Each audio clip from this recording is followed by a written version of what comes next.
Grand rising, everyone. Gotta fix these things. They falling out. It's the glamorous granny,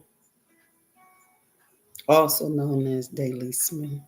I'm gonna read from Everything Happens for a Reason by Myra Kirschbaum. See, hold on, I gotta put it this way. It's a reflection. Her name is Myra. Eat your dessert.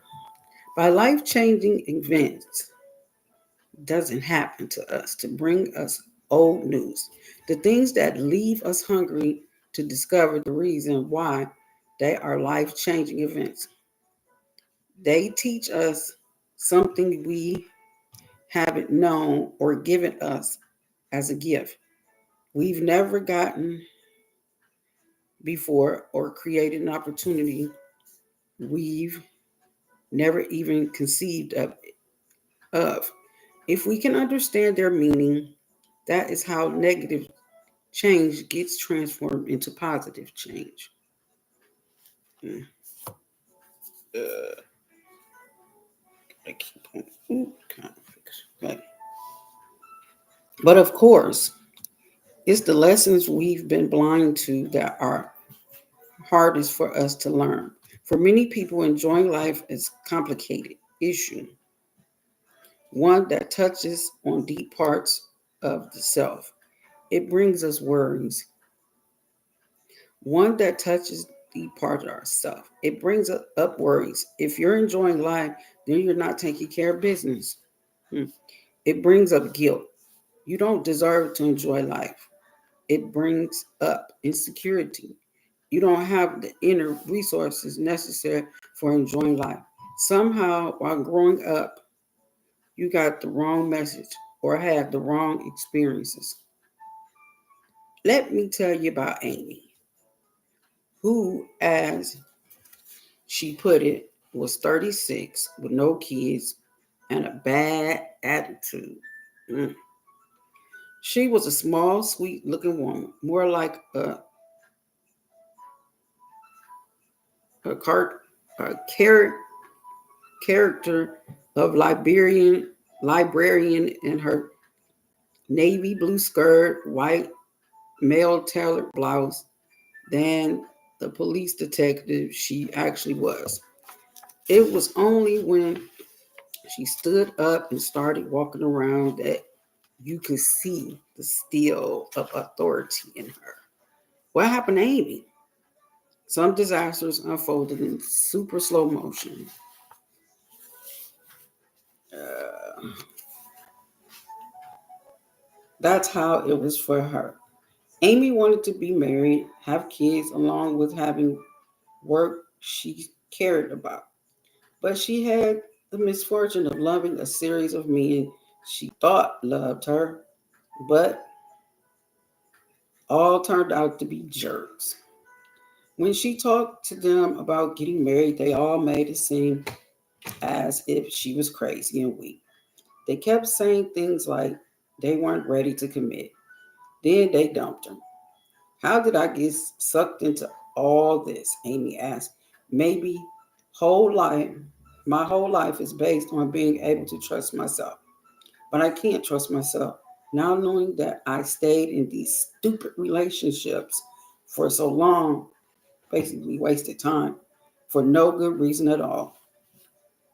Amy answered yes to all 6 diagnostic questions in this chapter.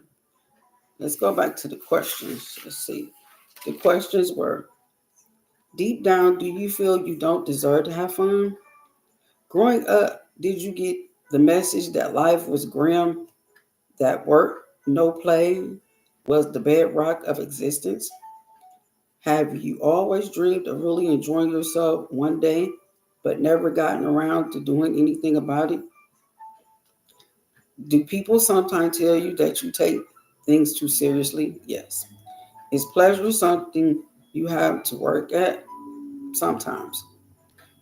Is is it hard for you to enjoy yourself unless you can justify what you're doing with some practical payoff? Yes.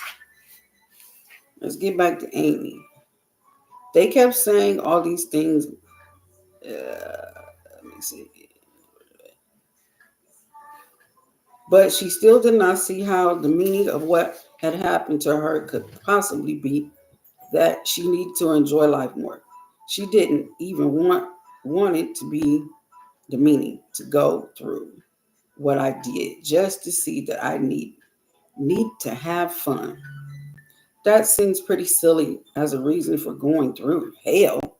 Amy had been shown the truth, but she couldn't see it. Sometimes we can't see it. People don't forget to enjoy life. Mm. Life the way you might forget your wallet when you leave the house. The idea that life is tough and you need to keep your shoulders to the wheel and your nose to the grindstone is deeply ingrained attitude. People hold on to this attitude the way a man overboard holds on to a life preserver. Think about the way many of us have grown up. Life was hard for many of our parents. They had troubles, had suffered. They suffered for whatever mistakes they made. If they managed to achieve some kind of success, they may have paid a big price for it. Worry and struggle were the keynotes of most of their days. And the most of their thoughts at night. Few of us had lighthearted parents.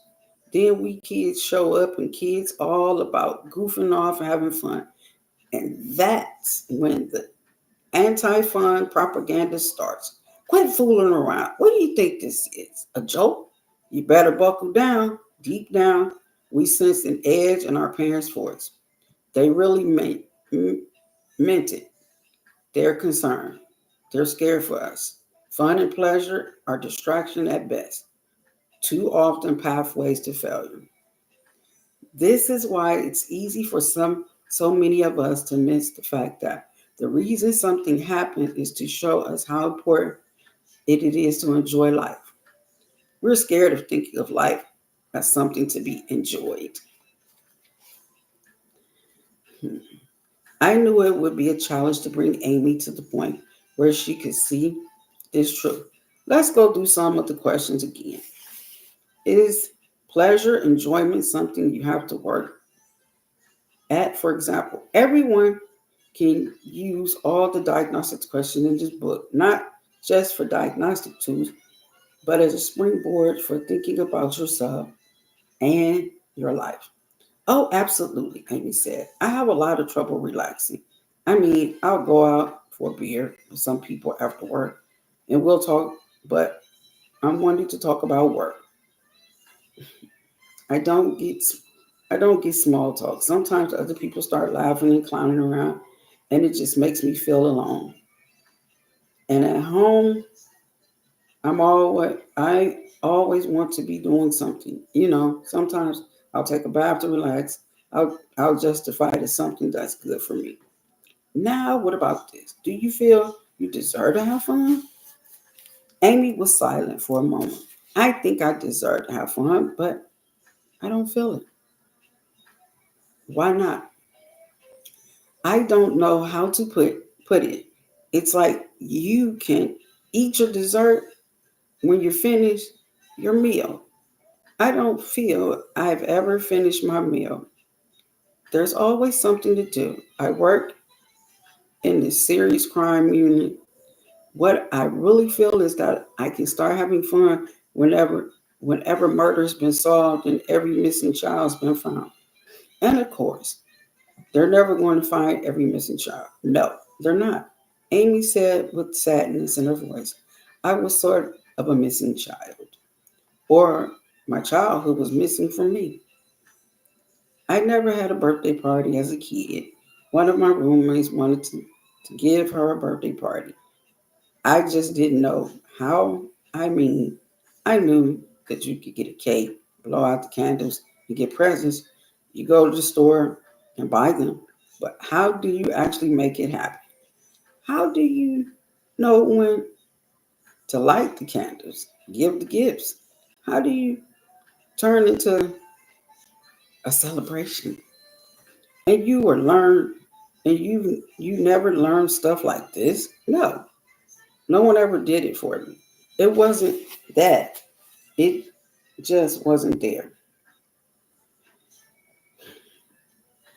It was that it was somehow wrong and dangerous.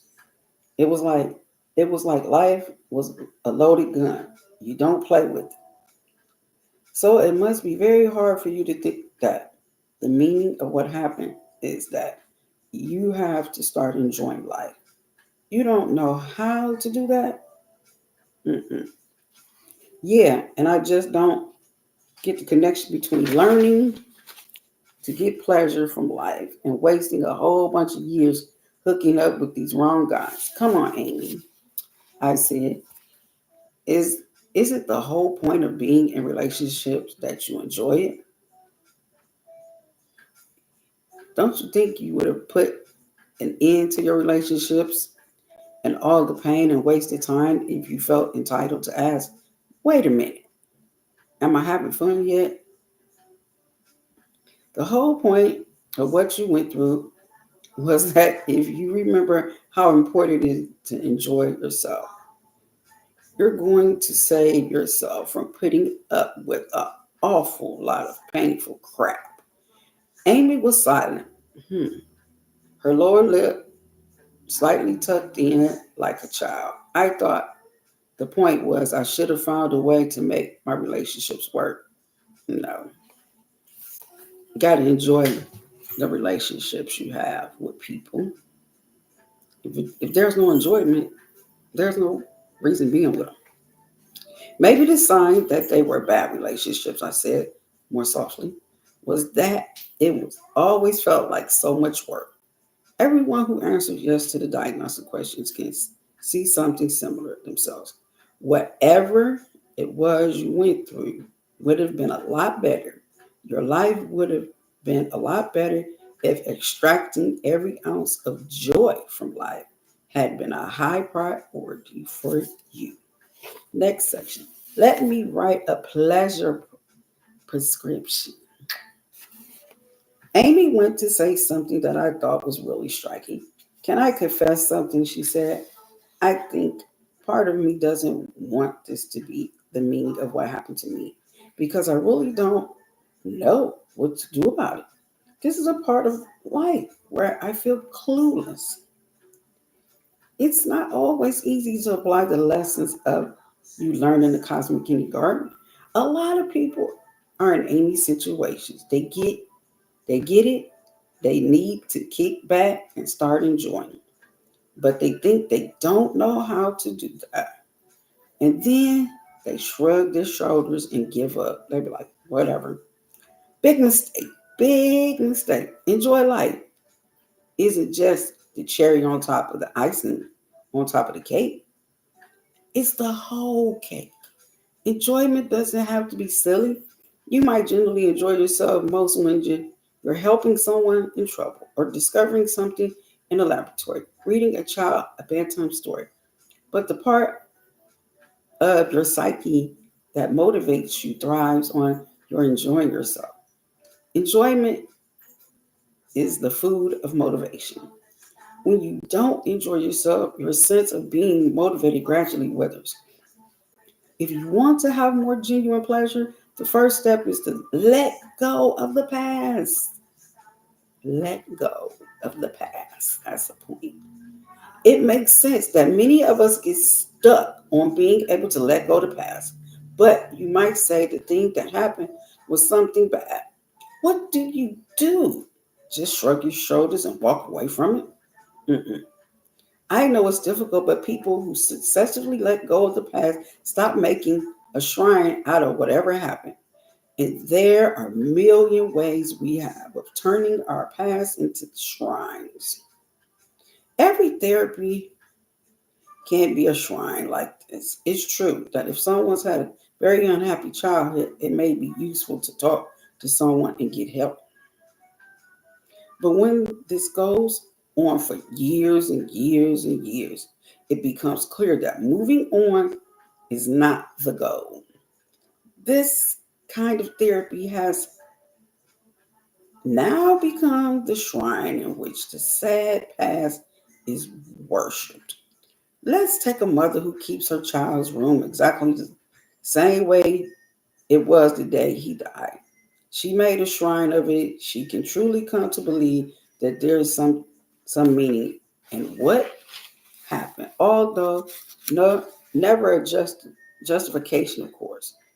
And she can know in her heart what that meaning is. But at the point, she's got to get up, go in that room, and dismantle that shrine. That means throwing away some stuff away, putting some other stuff in boxes, and maybe putting other things in a scrapbook. And then she has to turn that space into a room that can be used by living. That's doing something. It's always the hardest for people when it comes to discovering the meaning of what happened to us. The meaning alone is great and makes a real difference, but it won't change our lives. We dismantle our own shrines, whatever they are. What are shrines? Whatever we use to make present serve the past. There's a difference between a shrine and a commemoration. If someone you love dies, of course, you're going to wait to want to keep photographs of that person. You're just commemorating the past. But if you spend all day kneeling in front of those photographs, your present is being destroyed to serve the past. I understand how hard it is to dismantle a shrine, but if you want to discover the change that needs to happen, you have to identify your shrine. What is in your life that represents holding on your loss? But if you want to discover the change that needs to happen, you have to identify your shrine.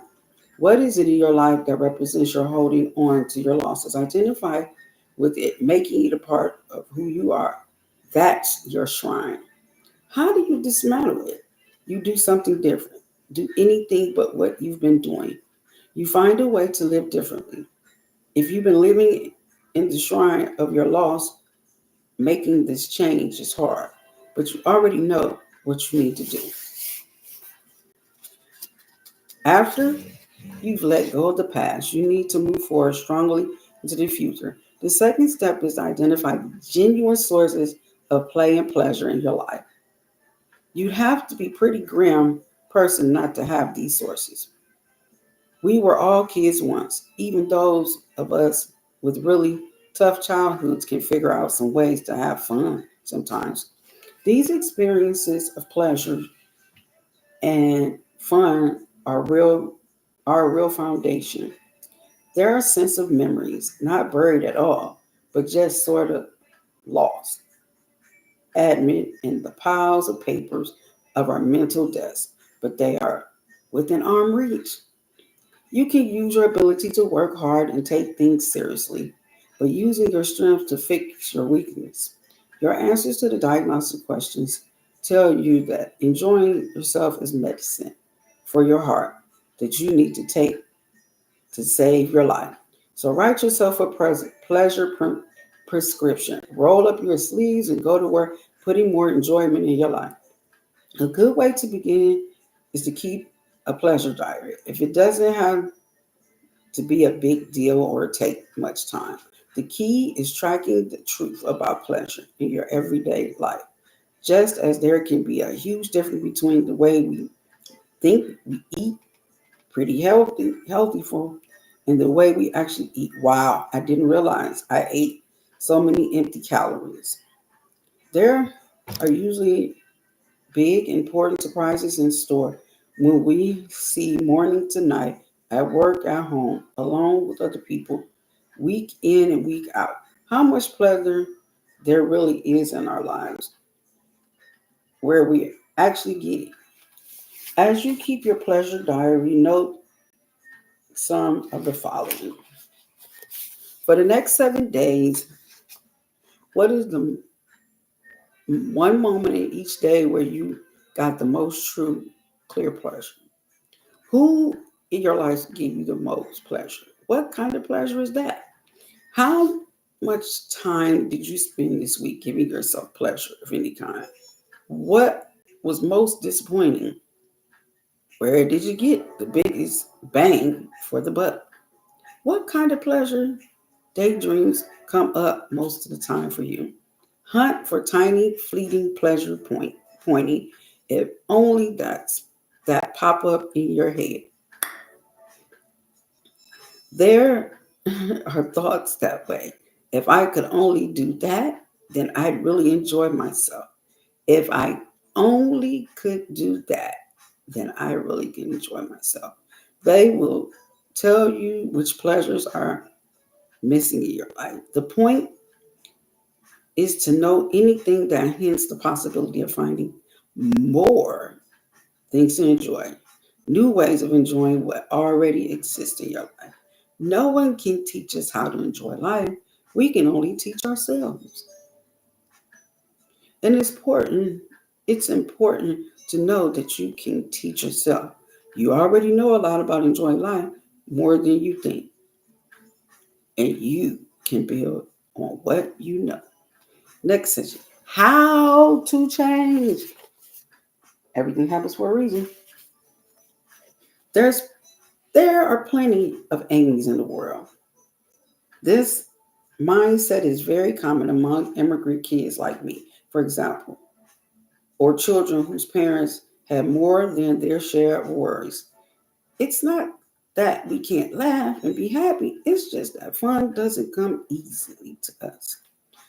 What exactly do I do? Is the question we need to respect. What people like this have to see is that there's nothing wrong with them. There's no constitutional defeat. On some level, it's no different from never having learned to ride a bicycle. You can learn in at any time. It always feels weird, impossible. Hold on, I gotta put my glasses on. I like my glasses, they're fun. I can see through them. It's always fun to feel weird and impossible at first, but you keep trying. You fall off a lot, you get hurt a few times, and then you get it. You do it wrong until you do it right. Trusting that as you do it wrong, some instinct inside will bring you to the point where you'll do it right.